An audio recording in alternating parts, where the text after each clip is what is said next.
E aí, pessoal, bom dia, boa tarde, boa noite. Eu espero que todos e todas e todos vocês estejam bem, estejam com saúde, estejam se cuidando. E esse é mais um vídeo do projeto de estágio supervisionado em filosofia da UESC, em parceria com o programa Residência Pedagógica e com a CAPES. Nesse vídeo nós vamos tratar do módulo 8, a política e o Estado. Esse módulo 8 é produzido por Brenda Ribeiro Brito e por Valdomiro Alves Pereira. Em retrospectiva ao que nós já vimos antes nesse módulo, nós percebemos que a política não é apenas a questão das eleições e dos votos, né? Como nós estamos mais acostumados hoje em dia. Então, a política é, na verdade, a tomada de decisão em grupo. Pessoas diferentes, com diferentes opiniões, expõem as suas opiniões e nós, enquanto grupo, chegamos a algo que vai valer para todas as pessoas do grupo, né? Uma opinião vai prevalecer sobre a outra a partir do diálogo, da conversa, certo? Então, essa nossa prática de tomar decisões em grupo vem de uma característica nossa que nos diferencia dos outros animais. Nós, os seres humanos, somos animais políticos. Nós praticamos política e nós vivemos na polis, nós vivemos na cidade. Essa é uma característica da nossa natureza. Nós somos animais políticos, significa exatamente isso. A prática da política, a prática da decisão em grupo e nos agruparmos e nos agruparmos e vivermos em cidades. Então, essa definição de animal político é uma definição do filósofo Aristóteles, que foi um filósofo grego antigo. Um outro filósofo grego antigo foi Platão, que Platão, por sua vez, ele destrinchou, né, e exemplificou e meio que conceituou alguns tipos de organização política que nós podemos fazer. Para Platão, a melhor das organizações políticas possíveis seria uma aristocracia, seria um governo de pessoas nobres, pessoas que foram educadas para a governança. Porém, a aristocracia ela seria muito difícil de ser atingida. E mesmo que atingida, segundo Platão, a aristocracia pode se corromper. Se a aristocracia se corrompe, inicialmente a aristocracia se tornaria uma timocracia, que seria um tipo de governo militar baseado na honra, principalmente. A timocracia ela poderia se corromper também, ela pode se corromper e a corrupção da timocracia geraria uma oligarquia, que seria o governo já não baseado na honra, mas baseado no dinheiro. Seria o governo das pessoas ricas, o governo de um grupo rico que alternaria o poder entre as pessoas que pertencem àquele grupo. A oligarquia, por sua vez, pode se corromper na democracia. A democracia que Platão fala não é a nossa democracia hoje, né? A democracia que nós vivemos no século XXI, mas a democracia grega. Né? A democracia grega ela seria uma corrupção da oligarquia. E a democracia, por fim, ela pode se corromper numa tirania, que seria o pior dos tipos de governo, onde tanto a pessoa tirana que governa quanto o povo são escravizados. Então, continuando, esse é o terceiro vídeo do nosso módulo 8, que nós demos o título a esse vídeo de o individual e o coletivo, a natureza do ser humano e a necessidade do Estado. A partir dessa natureza do ser humano que nós estamos tomando como base, que é o ser humano como animal político, alguns filósofos, algumas pessoas pensadoras da filosofia colocaram que essa necessidade pode dar origem, né, à necessidade do Estado. Né? A natureza do ser humano ela dá origem à necessidade do Estado. E nós vamos ver como que essa natureza e essa necessidade interagem a partir do pensamento de alguns filósofos posteriores a Platão e a Aristóteles. Né? Esse é Thomas Hobbes. Thomas Hobbes foi um filósofo inglês que viveu ali por volta do século XVI, XVII. Né? Ele nasceu por volta do ano 1500 e morreu ali um pouco depois de 1600. Então, Thomas Hobbes foi um inglês ele vivia numa monarquia e, para Thomas Hobbes, o ser humano é um animal naturalmente ruim. Segundo Thomas Hobbes, o homem é o lobo do homem. Ou seja, o homem ele é o predador do próprio ser humano. Nós, a humanidade, nós somos ruins, somos pessoas ruins por natureza, somos seres ruins, somos animais ruins por natureza. Então nós somos naturalmente violentos, né? Essa imagem do lobo, do predador, né? Quer dizer que o próprio homem prejudica, né? Mata, rouba o outro ser humano, né? Essa não é, por exemplo, um tipo de comportamento que você vê em outros animais. Um leão, quando briga com outro leão, ele briga por uma questão de alimento ou por uma questão de território, mas o leão ele não vai até outro leão para atacá-lo por nada.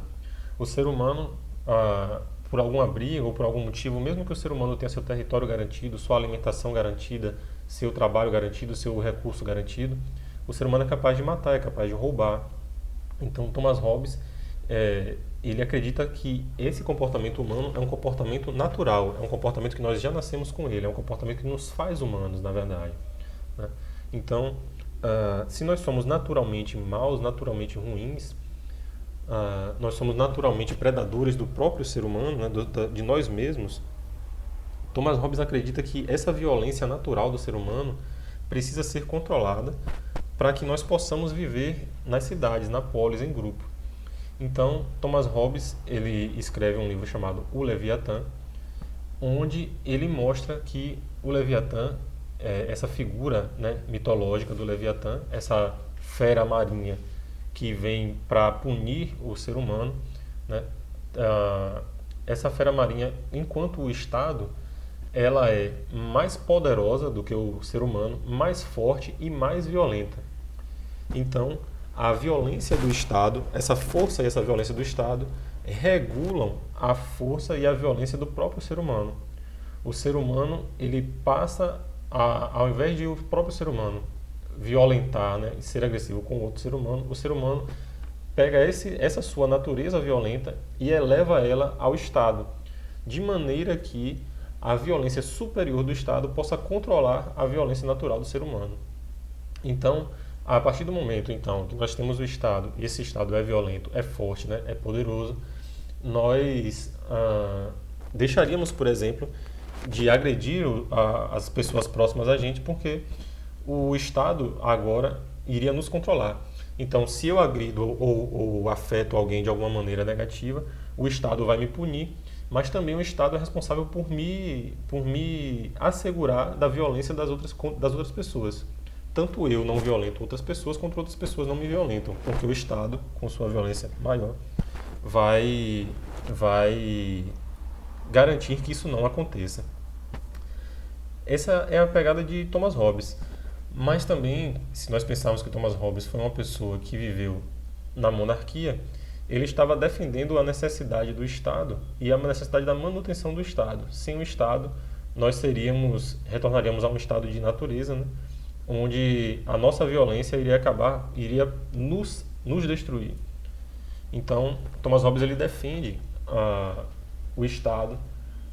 O Estado é necessário, nós precisamos do Estado para conter essa nossa violência. Sem o Estado, nós iríamos nos destruir. Essa seria a ideia de Hobbes. Porém, né, assim como Hobbes acredita que o ser humano é naturalmente mau, existem aqueles que acreditam que o ser humano é naturalmente bom. Esse é o exemplo de Jean-Jacques Rousseau.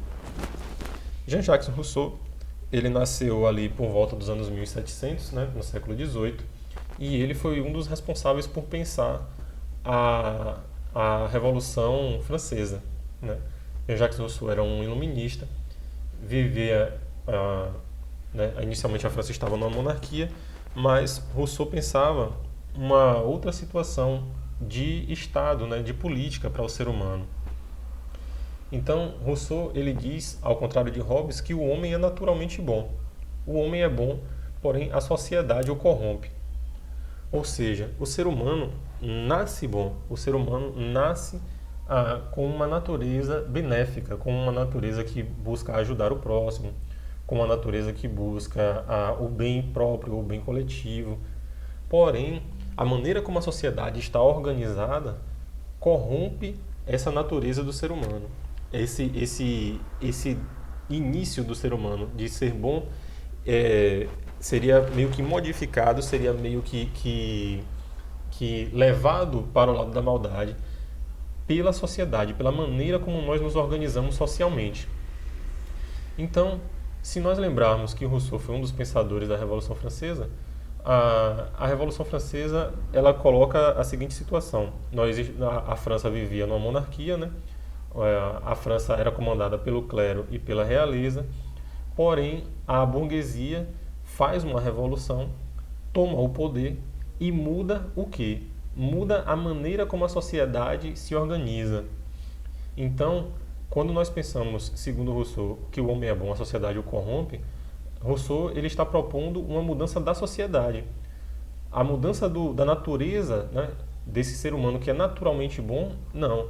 É preciso mudar a sociedade para que essa sociedade deixe de corromper o ser humano. Qual é a sociedade que corrompe o ser humano?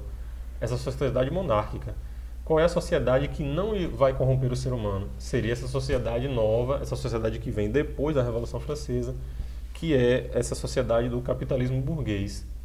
Né? Então, após a Revolução Francesa, após os franceses tomarem o poder, né, a burguesia francesa tomar o poder da monarquia e do clero, decapitar boa parte da monarquia, seria instaurada então essa nova sociedade que deixa o homem ser livre, né? Então instaura-se essa liberdade, né? Liberdade, igualdade e fraternidade, para que o homem possa ser livre e possa praticar essa sua bondade, né? Que possa realmente aparecer essa natureza boa do ser humano.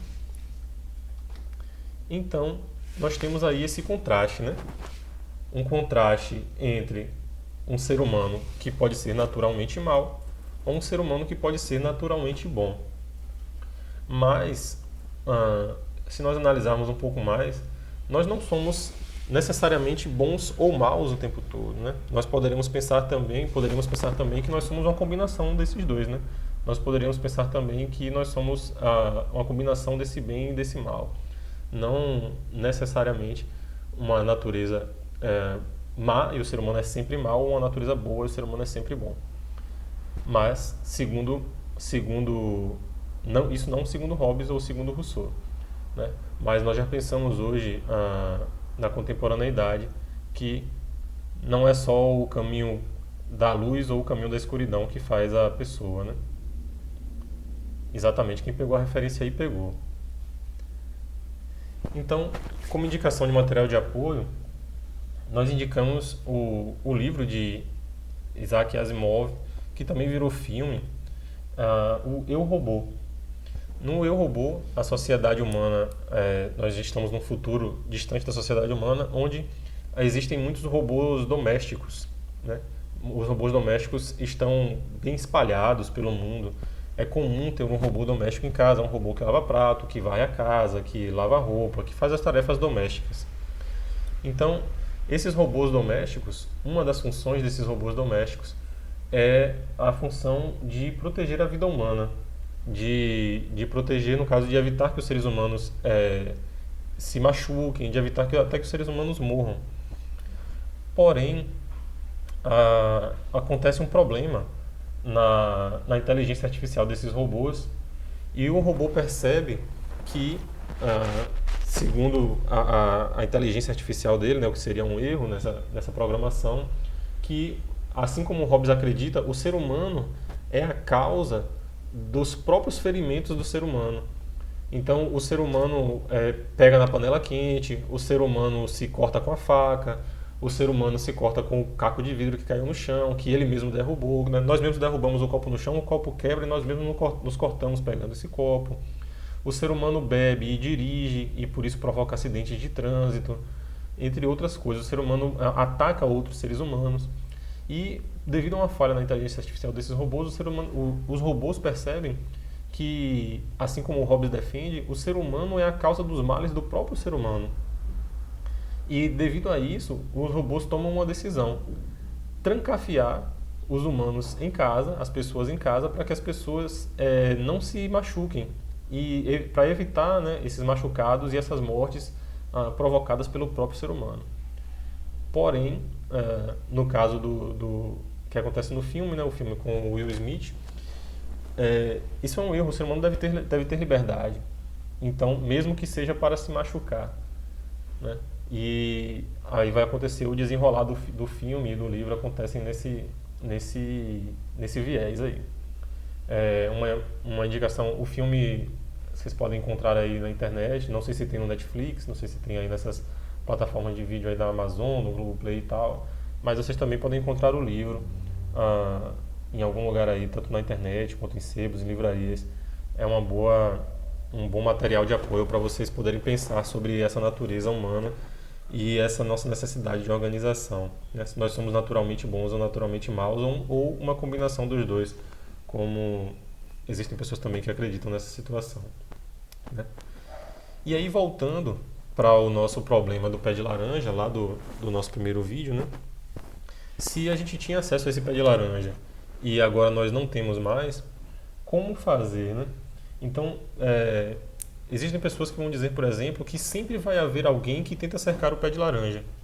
Sempre. Mesmo que nós cheguemos a alguma conclusão que libere, vamos dizer assim, o pé de laranja para todas as pessoas, sempre vai haver alguém que tenta cercar.